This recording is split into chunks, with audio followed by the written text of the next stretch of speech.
श्री प्रदीप मिश्रा जी ने अपनी कथा में बताया है कि तथा उन्होंने कहा है कि इस बारे में आपको पता होना चाहिए और यही आपके लिए सही होगा। तो आइए जानते हैं प्रदीप मिश्रा जी की शिव पुराण के टोटके के बारे में विस्तार से। पहला, बेलपत्र। दोस्तों, यह एक शिव पुराण का टोटका है जिसको कोई भी कर सकता है। यदि आपके घर के अंदर धन की काफ़ी कमी है तो आप यह उपाय कर सकते हैं। यह आपके लिए काफ़ी अधिक फ़ायदेमंद होगा। इसके बारे में आपको पता होना चाहिए।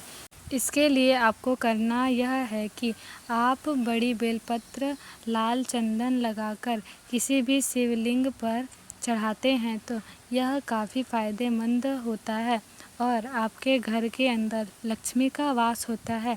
अक्सर यह देखा गया है कि कई लोग धन की कमी की समस्या से काफ़ी अधिक जूझ रहे हैं। इसके बारे में आपको पता होना चाहिए। ऐसी स्थिति के अंदर आप यह उपाय कर सकते हैं और इस उपाय को करने के लिए आपको किसी तरह की समस्या का सामना करने की ज़रूरत नहीं है। आप सबसे पहले नहा लें और उसके बाद सुबह शिव के वार के दिन मंदिर में जा सकते हैं। यदि आप यह उपाय लगातार कुछ दिन करते हैं तो इससे आपको काफ़ी अधिक फ़ायदा मिलेगा। इसके बारे में आपको पता होना चाहिए और आप इस बात को समझ सकते हैं। यह एक तरह से सरल उपाय है और आसानी से घर का कोई सदस्य इसको कर सकता है। यदि आप बिजनेस करते हैं और आप खुद करते हैं तो और भी अच्छा होगा, लेकिन भगवान के प्रति श्रद्धा होनी चाहिए, तभी यह काम करेगा। दूसरा, दीप दान करना। दोस्तों, गणेश चतुर्थी के दिन गणेश जी की पूजा होती है। इसके बारे में आपको पता ही होगा। इस दिन आपको करना यह है कि किसी भी शिव मंदिर के अंदर जाना है और दीप दान करना होगा। इसका फ़ायदा यह होगा कि आपके घर के अंदर धन की वर्षा होगी। इसका फ़ायदा यह होगा कि आपके घर के अंदर धन की वर्षा होने लगेगी। आप इस बात को समझ सकते हैं और इसके बारे में आपको पता होना चाहिए और आप इस बात को समझ सकते हैं यदि आपके लिए सही होगा। दोस्तों, दीप दान करने का तरीका भी सरल है। बस आपको एक दीपक को जलाना है या फिर जितना आपको निर्देश किया जाता है उतना ही आपको दीपक जलाना है और उसके बाद उनको प्रभु के चरणों के अंदर रख देना है। यहाँ पर आपको शिव मंदिर के अंदर दीपक को जलाना होगा। माना जाता है कि ऐसा करने से आपको बहुत अधिक फ़ायदा होगा और माना जाता है कि इस तरह के मदद से कई सारे लोग फ़ायदा उठा चुके हैं और आप भी फ़ायदा उठा सकते हैं। वैसे भी यह एक सरल उपाय है तो आप वो करके देख सकते हैं। दीपदान के कई सारे फ़ायदे आपको मिलेंगे। तीसरा, बच्चे के डरने से रोकने के लिए। दोस्तों, आपको बता दें कि यदि आपका बच्चा रात के अंदर काफ़ी अधिक डरता है तो आप यह प्रयोग भी कर सकते हैं। यह एक काफ़ी अच्छा टोटका है।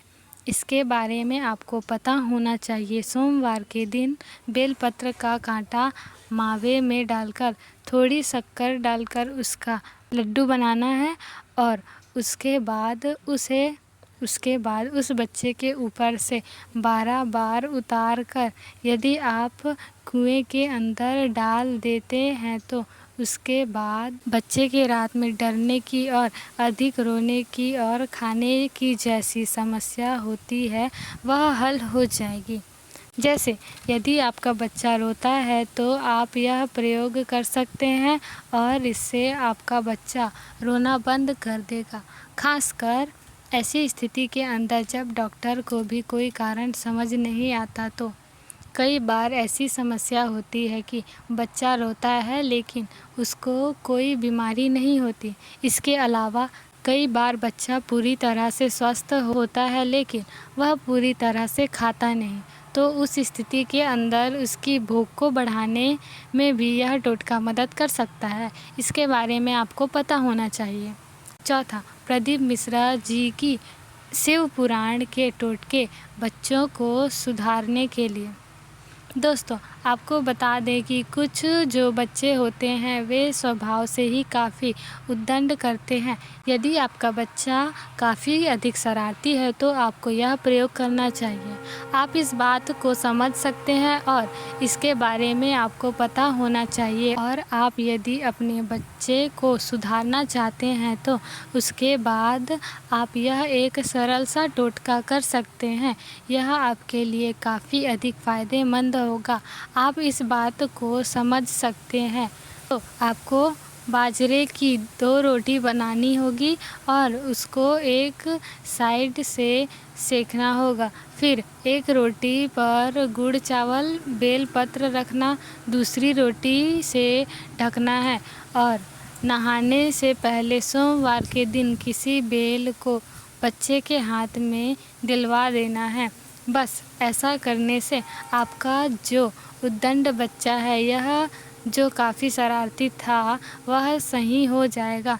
इसके बारे में आपको पता होना चाहिए और आप इस बात को समझ सकते हैं और यही आपके लिए सही होगा। इसके बारे में आपको पता होना चाहिए।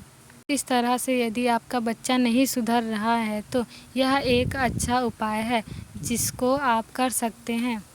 यह थी आज की वीडियो। यदि आपका कोई सवाल है तो आप हमें कमेंट करके बता सकते हैं। यदि आपको वीडियो अच्छी लगी तो वीडियो को लाइक करें और हमारे चैनल को सब्सक्राइब करें।